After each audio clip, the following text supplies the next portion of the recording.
तालिब साहब, अगर हम बात करें डोडा के विधायक की, तो आपने देखा होगा कि असेंबली में जो है ना काफ़ी गरजते हैं, काफ़ी बरसते हैं भाजपा के विधायकों पर और काफ़ी हो हल्ला होता है, उनकी वीडियोज़ भी काफ़ी ज़्यादा वायरल होती हैं, मीडिया में छाए रहते हैं। तो आपको लगता है इतने दिनों से जो असेंबली चल रही है, तब से लेकर आज तक उन्होंने डोडा की बेहतरी के लिए कोई इश्यू रेज़ किया है? मुझे नहीं लगा। तालिब साहब, अगर हम बात करें जो असेंबली में बहसो-बहस चलती है, जो एक-दूसरे के ऊपर तंज कसे जाते हैं, आपकी सरकार में ये नहीं हुआ, आपकी सरकार में घोटाले हुए, आपकी सरकार में नौकरियाँ नहीं मिली। क्या क्या दर्शाना चाहते हैं? क्या पुरानी बातों को रिपीट करना बेहतर रहेगा या आगे का सोचकर जो है, जो मसले-मसाइल हैं, उनको हल करवाना ठीक रहेगा? देखिए असेंबली जो है, ये जो होश है, एक मुतबरक होश क्योंकि होता है। क्योंकि पुरानी बातें जो हैं, वो हो चुकी हैं। हाँ, ये जो हाउस है, इसकी हमें कदर करनी चाहिए। और हमारे जो मरहूम मुफ्ती मोहम्मद सईद साहब थे, वो हुँ। कहा करते थे, it is a battle of ideas. PDP senior leader Talib Hussain Bhat साहब इस समय हमारे साथ मौजूद है। तालिब साहब, ये जो असेंबली बजट सेशन चल रहा है, किस तरह देखते हैं आप? और जो कल सीएम की स्पीच हुई, अगर हम बीजेपी की बात करें, तो उनका ये कहना है कि बिल्कुल ही कंस्ट्रक्टिव नहीं थी, कोई भी बेनिफिशियल चीज़ जो है इसमें नहीं की गई। ऊपर से जो एमएलएज़ की सैलरी है, उनकी इंक्रीज़मेंट की बात की गई। क्या कहना चाहेंगे? शुक्रिया रेंग साहब आपका। जहाँ तक, क्योंकि मैं भी पूरे महीने से मैं यहाँ पर बैठा हूँ, असेंबली देख रहा हूँ। मैंने पूरा देखा, जब बजट शुरू हुआ, वो भी मैंने देखा, बारीकी से मैंने उसमें नज़र मारी। लेकिन जहाँ तक मुझे बजट की बात लगी, वो लगा मुझे कि ये किसी म्यूनसिपल कमेटी का बनाया हुआ तैयार करदा एक बजट था।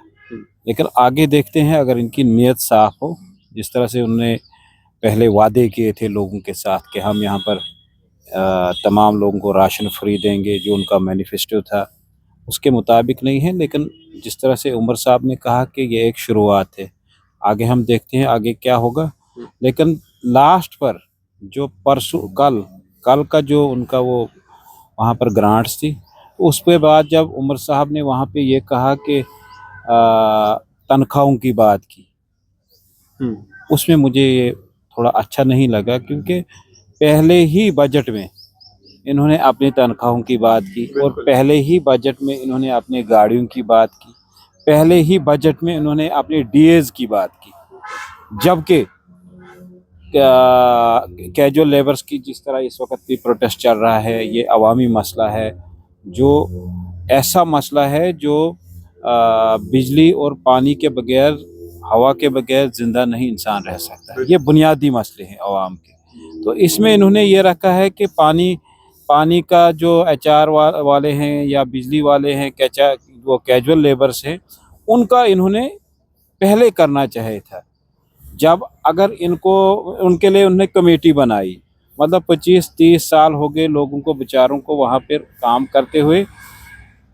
हर बार कमेटियां बनती हैं और लास्ट जब आ जाता है 5वां साल, तो उस वक्त ये ख़त्म हो जाता है। बोलते हैं नहीं जी, अब दोबारा एसआरओ इसका बनाएंगे। बनाएँगे। तो ये बड़ा अफसोस है।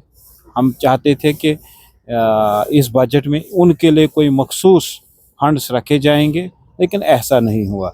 जबकि उन्होंने सिर्फ पर्सनल फंड्स रखने के लिए ना कोई कमेटी बनाई, ना उसमें कोई उन्होंने पॉलिसी बनाई, बल्कि डायरेक्ट उन्होंने बताया, जिस तरह सीडीएफ के बताया कि जिस तरह से एमपी एलएडी होता है, उसी तर्ज पर हम सीडीएफ को इंट्रोड्यूस करेंगे। और अपनी तनख्वाह को 1,60,000 अगर था, तो डायरेक्ट उन्होंने 3 लाख की बात की। ये बहुत बुरी बात है, ये गलत बात है। ये पैसा कहाँ से आएगा, ये बजट कैसे है, जबकि बताते हैं हम खस्ता हालत में हैं। बिल्कुल। तो इतना पैसा कैजुअल लेबर्स को कितना देना, इनको हाथ से 30,000 40,000 रुपये देनी थी बेचारों को, बिल्कुल। लेकिन वो नहीं बढ़ा सके। पिछली गवर्नमेंट ने एक शुरुआत अच्छी की थी, उनके लिए एक एसआरओ बनाया था, उनके लिए एक मिनिमम वेजेस एक्ट तैयार किया था, और उसमें उन्होंने तनख्वाहें भी बढ़ाई थी। तैयार किया था, लेकिन जम्मू में वो लागू नहीं हुआ, कश्मीर में भी नहीं और लद्दाख में हो चुका है।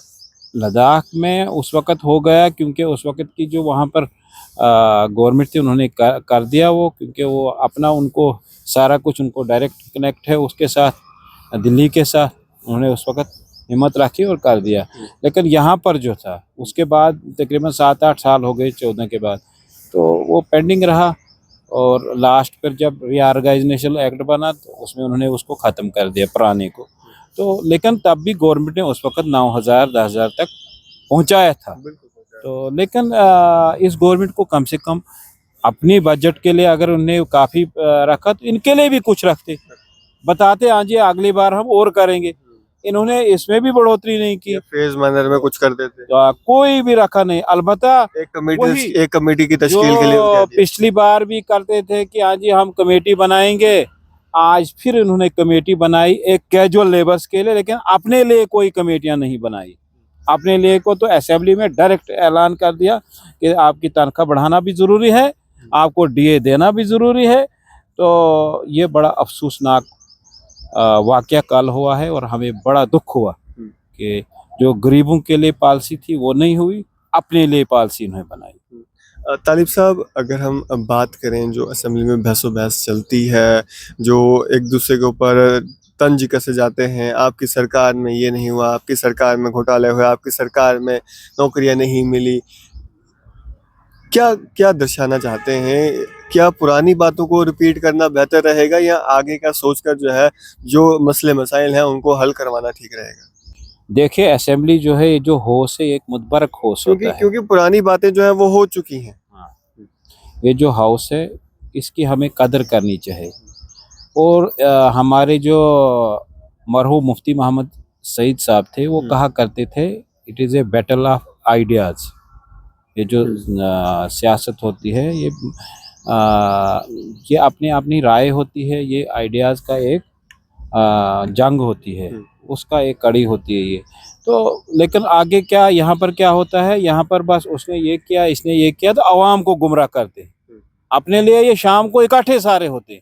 आपने देखा होगा ना कि हमारा एमएलए जो होता है वो दिन में रोज लड़ता है, मैं बात नहीं करने दूंगा इनको, वो करूंगा ये करूंगा, तो एक दूसरे को टोकते हैं। लेकिन शाम को जब फोटोग्राफ आपने भी देखे होंगे, बहरहाल आप तो मीडिया से सहाफत से ताल्लुक़ रखते हैं, तो आपने देखा हो कि रात शाम को फिर वो गले लगते हैं, वो फोटोग्राफ भी मिली हमें। तो लेकिन ऐसी बात नहीं होनी चाहिए थी। ये एक हाउस था, इसमें अवामी मसाइल को हल करने के लिए किस तरह से स्कीमें आनी चाहिए थी जो ज़मीनी सतह पर लागू कराई जाएं, उनका मसला हल करने के लिए यहाँ पर हाउस में बातें होनी चाहिए थी। और जिसमें अपोजिशन जो होती है वो एजाद की माँ होती है, मतलब जब भी कोई डेवलपमेंट करनी होती है अपोजिशन का एक अहम रोल होता है, वो उनको उन चीज़ों पर पकड़े। यहाँ पर अपोजिशन मैक्सिमम यही काम करती है कि मोदी साहब ने ये किया, अब यहाँ पर ये बन गया, अब वहाँ पर वो बन गया। ये चीज़ें नहीं होनी चाहिए थी। अगर वो स्कीमें सेंट्रल की जो स्कीमें हैं, कितनी बार बीजेपी के लोग यहाँ पर उनको लागू करने के लिए ज़मीनी सतह पर लोगों पर उन्हें प्रोग्राम किए। आप देखिए हमारा ज़िला है चिनाब वैली, हमारा जो है ज़िला डोडा है, ज़िला किश्तवाड़ है, रामबंद है, इनमें अगर आप देखेंगे कि इसमें ज़्यादातर पहाड़ी इलाका है जहाँ पर जो स्कीमें गवर्नमेंट ने बनाई थी उनको ज़मीनी सतह पर लागू नहीं किया जाता है। क्योंकि हम ज़मीनी सतह के लीडर हैं, हम देखते हैं, आवाम में जाते हैं, हमें पता है पूरा कि किस तरह से स्कीमें होनी चाहिए। इसमें अवेयरनेस कैंप होने चाहिए थे। लेकिन आपने देखा होगा जब भी कोई भी स्कीम बड़ी आती है या तो वो कश्मीर के लिए आती है या जम्मू के लिए। आपने देखा होगा कि जम्मू में इतनी इतनी पार्कें बनी, कश्मीर में इतनी इतनी पार्कें बनी, इतना टूरिज़्म बना। क्या हमारा चिनाब वैली जो था क्या कमी थी उसमें? हम लोग भी वही वोट देते हैं जो यहाँ के लोग वोट देते हैं। लेकिन गवर्नमेंट ऑफ इंडिया को भी इसमें सोचने की ज़रूरत है कि इन दो जगहों से आगे पीछे भी लोग बसते हैं, एंड में जो रहते हैं। हमारा चिनाब वैली जो है जो पूरे हिंदुस्तान को रोशन करता है, लेकिन आज भी हम गुफ अंधेरे में बसर करते हैं। हमारे लोगों को तंग किया जाता है। जिस तरह से इम्यूनिटी की स्कीम बिजली की आई थी, लेकिन वहाँ पर बड़े बड़े लोगों को ही उसमें लाया जाता है, उस जुमरे में गरीब तक वो पहुँचाए नहीं जाते हैं। इस बार भी एमनेस्टी की बात की गई और ये कहा गया कि इस बार जो एमनेस्टी है वो मिलेगी, लेकिन उसके बाद जो है बंद कर दी जाएगी। देखिए एमनेस्टी स्कीम है, लेकिन ये जो महकमा पीडीडी बिजली डिपार्टमेंट है, ये लोगों को नहीं बताता है। इसके जो मुलाजमीन हैं वो लोगों को ये चीज़ें नहीं बताती हैं कि एमनेस्टी स्कीम है, आप उसके लिए कम से कम उनको अवेयरनेस कैंप लगाने चाहिए थे। वो ज़्यादातर शहरों में ही करते हैं और बड़े बड़े लोगों को ही वो अवेयर करते हैं, उनके ही वो बिल वगैरह माफ़ करते हैं, लेकिन जो गरीब आवाम है आज भी वो उसका शिकार है। तालिब साहब, अगर हम बात करें डोडा के विधायक की, तो आपने देखा होगा कि असेंबली में जो है ना काफ़ी गरजते हैं, काफ़ी बरसते हैं भाजपा के विधायकों पर, और काफ़ी हो हल्ला होता है, उनकी वीडियोस भी काफ़ी ज़्यादा वायरल होती हैं, मीडिया में छाए रहते हैं। तो आपको लगता है इतने दिनों से जो असेंबली चल रही है तब से लेकर आज तक उन्होंने डोडा की बेहतरी के लिए कोई इशू रेज किया है? मुझे नहीं लगा, क्योंकि जिस तरह से उसने वहाँ पर एक भी कोई भी बात जो करता है, पहले तो उसको बोलने ही नहीं देते हैं। जब टाइम भी देते हैं तो उस वक़्त वो एक ही काम करता है, वो करता है शोर। वो ज़्यादा बीजेपी को टारगेट करता है, अपोजिशन को टारगेट करता है। तुम लोगों ने क्या तो किया? ये किया, वो किया, 10 साल में क्या किया? अरे पिछली बातें छोड़ दो, आज जब आपको इक़्तिदार मिला है, लोगों ने बनाया है, वोट दिया है, अपने लोगों की बात कीजिए।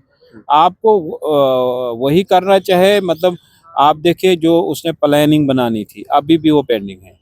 तमाम एमएलएज़ ने प्लानिंग डीसी को दे दी, जो प्लान देना था, वो अभी कि भी अपनी उसका कॉन्स्टिट्यूंसी की डेवलपमेंट कैसे कर सकते हाँ, हो? वो अभी भी पेंडिंग है, अभी भी नहीं उसको मिला है। हमने सीपीओ से बात की थी, उसने बताया कि अभी आपके एमएलए का नहीं नहीं आया। आया। ये हमारे लिए बदकिस्मती है, मैं तो यही कहूँगा, क्योंकि आवाम को नुमाइंदा वही देखना चाहे जो ज़मीनी सतह पर काम करे। जो नुमाइंदा अपनी पार्टी को बनाने के लिए यहाँ पर नंबर बनाएगा या मीडिया में आने के लिए नंबर बनाएगा, तो वो क्या करेगा काम? ये हमारे लिए बदकिस्मती है।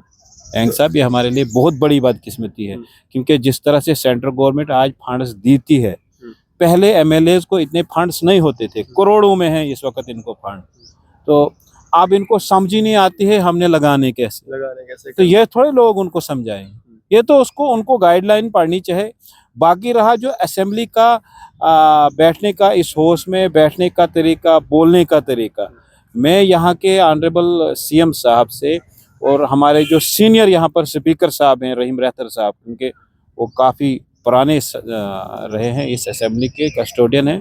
तो उनको चाहे कि जो भी नए जो मेंबर आए हैं, जो नए, इसको आप ज़्यादा हाईलाइट करेंगे कि जो भी नए मेंबर आए हैं असेंबली में, कम से कम इनको ट्रेनिंग दी जाए। ये टाइम ज़ाया करते हैं, और ये टाइम ज़ाया ये करते हैं, ये जो फंड्स आई हैं उनको यूटिलाइजेशन जब टाइम पर, जब फंड्स की रिलीज़ नहीं होगी, वो फिर वापस चली जाती है, क्योंकि हर एक चीज़ का टाइम होता है। तो इनके लिए एक ट्रेनिंग सेंटर पहले बनाए जाए, उसके बाद इनको असेंबली में बोलने का हक हो। उनको एक, जिस तरह से एक केएस ऑफिसर बनता है, आईएएस अफसर बनता है, उसको अगर उसने एग्ज़ाम पास किया, वो डायरेक्ट थोड़ी उसको बोलते हैं तू डीसी बन गया, तू एसडीएम बनेगा, तू तहसीलदार बनेगा, तू बीडीओ बनेगा। उसके लिए इम्पर ट्रेनिंग सेंटर है, उनको वहाँ ट्रेनिंग सेंटर में भेजा जाता है, उनको रूल्स एंड रेगुलेशंस का और कानून का पूरा बताया जाता है। आपने किस तरह से बात करनी है, किस तरह से लिखना है, किस तरह से आपने अकाउंट्स देखने हैं, किस तरह से आपने आवाम के साथ चलना है, बैठना है और डेवलपमेंट करानी है। हर एक चीज़, वो सारी ट्रेनिंग दी जाती है, फिर उसको आवाम में भेजा जाता है, इलाकों में भेजा। इसी तरह से नुमाइंदा जो हो, वही नुमाइंदा कामयाब होगा जो वेल ट्रेंड हो, जो पहले भी आया होगा असेंबली में कहीं। जब वो पहली बार आया होगा असेंबली में, उसको क्या पता है कैसे बैठना है, क्या करना है, किस तरह से चलना है। ये हमारी बदकिस्मती है। मैं अपनी कॉन्स्टिट्यूंसी की बात करूंगा कि जो 52 डोडा है, ये हमारी बहुत बड़ी बदकिस्मती है। ये लोग भी पछता रहे हैं आज, क्योंकि ये जब ज़्यादा लड़ाइयाँ करता है, अफसरों के साथ ही करता है लड़ाइयाँ, तो वो अफसर जो हैं, जो लोग उनके पास जाते हैं, वो काम ही नहीं करते। ये अफसोस है हमारे लिए। तालिब साहब, अगर हम बात करें एसपीओज़ की, तो काफ़ी बड़ा नंबर है एसपीओज़ का भी। देश के लिए जो है वफादार हैं। जम्मू कश्मीर में अगर मिलिटेंसी ख़त्म करने की बात की गई तो एसपीओज़ फ्रंट लाइन में जो है वो खड़े रहे।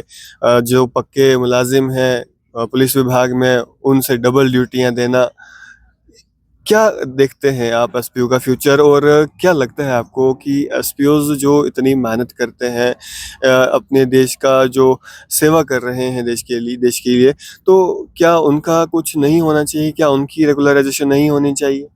देखिए, एसपीओ का जो मसला है, ये जो है आईयूटी है जम्मू कश्मीर में, ये जो होम डिपार्टमेंट है, ये honourable home minister of India Shri Amit ji के पास है। उसका जो एलओपी है यहाँ पर सरकार में इस वक्त है, एलओपी जो होता है वो उसका जो रैंक होता है कैबिनेट मिनिस्टर के बराबर होता है। तो वो अगर चाहेगा, जिस तरह से उमर साहब ने कहा था, अपनी तो आपको देखा होगा, उसने असेंबली में भी कहा था कि अगर होम के बारे में मैं कुछ नहीं करूँगा, होम है सेंटर के पास। लेकिन उनकी आवाज तो उठानी चाहिए ना, वहाँ उनकी पे आवाज उठाई जा सकती है। देखो, ये चीज़ें उठानी थी असेंबली में, हम होते असेंबली हम उठाते, लेकिन हम नहीं है असेंबली में। अलबत्ता जो हमारे, जिस तरह से हमारे, आपने देखा होगा कि हमारा जो पुलवामा का एमएलए है वहीद पारा साहब, उसने उठाई थी, उसने इस बात की उठाई थी कि उसने क्वेश्चन भी दिए थे, तो इसके लिए लगाए थे, सारा कुछ उसने लिखा था उस पर। लेकिन मैक्सिमम क्वेश्चन जो हमारे एमएलएज के, जो हमारे 3 एमएलएज हैं, उनके कट हो गए हैं, वो नहीं लाए हैं, इसमें लाए नहीं, और टाइम ही नहीं मिलता है। ये टाइम ज़्यादा देते हैं अपने नेशनल कॉन्फ्रेंस को तो और बीजेपी को। तो ये जो हमारी पार्टी के, उनको बहुत कम टाइम मिलता है, क्योंकि वो उठाते हैं मुद्दे, आवाम के मुद्दे। इनको पता है कि इन्होंने आवाम के लिए कुछ करना नहीं है। इन्होंने 90 गाड़ियाँ खरीदनी थी, वो खरीदी। उन्होंने अपनी तनख्वाह बढ़ानी थी, वो बढ़ा दी। अब ये एसपीओज हो या वीडीसी हो, ये तो बेचारे लोग जो हैं, ये काम जिस तरह से कैजुअल लेबर करते हैं काम, उनसे ज़्यादा ये काम करते हैं, खड़े खड़े होते हैं, रात दिन बेचारे होते हैं। लेकिन 1990 के बाद सबसे ज़्यादा काम जो किया, ये इन्हीं लोगों ने किया मिलिटेंसी को ख़त्म करने के लिए। लेकिन अफसोस है ये कि ये गवर्नमेंट जो है कुछ नहीं कर पाई। इनका जो ऑनरेरियम था उनको बढ़ाना चाहिए था, उनको परमानेंट ज़ुमरे में लाना चाहिए था। जिस तरह से ये एसपीओज काम करते हैं, उस तरह से उनको हक नहीं मिलता है। तालिब साहब, जो 3 प्राइवेट बिल पेश होने हैं, किस तरह देखते हैं आप? जिसमें सरकारी ज़मीनों पे जो लोग रह रहे हैं उनकी रेगुलराइजेशन की बात, उनको मालिकाना हक दिलाने की बात, दूसरा शराबबंदी हो, क्या कहना चाहेंगे? ये जो 3 बिल हैं, ये पीडीपी ने लाए हैं। ये तीनों बिल जो हैं इस बार होने चाहिए, इसकी अच्छी तरह मतलब वोट होने चाहिए, वोट मिलने चाहिए, सभी जो मेंबर्स हैं वहाँ पे। क्योंकि आम जनता की हित की बात है। ये आम जनता की हित की बात है और ज़मीनी सतह लोगों की बात है। आप देखिए शराब से क्या क्या, ये नशावर चीज़ें जो है, इससे क्या होता है, कितने घर बर्बाद हो गए इस शराब की वजह से। तो उसके बाद जो ज़मीनों का मसला है, ज़मीनों का मसला सबसे बड़ा मसला है। कल भी थोड़ा इसने, हमारे ऑनरेबल रेवेन्यू मिनिस्टर जो सीएम साहब हैं, उन्हीं के पास ये डिपार्टमेंट है, तो उसने कहा था, रोशनी का बारे में कहा था उसने कुछ, तो लेकिन अब उसको इम्प्लीमेंट करने के लिए लोगों ने इनको बहुमत दी है। ये उन्होंने करना है, ये थोड़े हमें सिर्फ बताएंगे, सिर्फ ये इन्होंने करना है। अगर ये अपनी तनख्वाहें बढ़ा सकते हैं, दूसरी चीज़ें कर सकते हैं, उसके लिए कोई रुकावट नहीं है। इसके लिए मुर्दे इल्ज़ाम ये रखेंगे बीजेपी को, ये जी बीजेपी ने अब क्या कर रहा है, बीजेपी अपोजिशन में बैठी है। अब फुल फ्लैज इनके पास गवर्नमेंट है इस वक्त, सारा कुछ इनके पास है, ये कर सकते हैं, ये जो बिल है ये लागू कर सकते हैं और इनको अच्छे वोट मिलेंगे। पीडीपी भी अपना पूरा समर्थन इनको देने के लिए तैयार है, उन्होंने बिल भी लाए हैं, ये करने चाहिए, ये आवाम के हित के बिल हैं। तालिब साहब, आपका बहुत बहुत शुक्रिया हमारे से बातचीत करने के लिए। शुक्रिया जनाब, बहुत बहुत। तो ये थे हमारे साथ PDP senior leader Talib Hussain Bhat साहब, हमारे साथ बातचीत कर रहे थे। आप लोग इस पर अपनी क्या राय रखते हैं? अपने राय, अपने विचार सुझाव कमेंट बॉक्स में जरूर दीजिएगा और सर के अपडेट्स के लिए जुड़े, मैं लिखते रहे नेशन स्टूडेंट न्यूज़।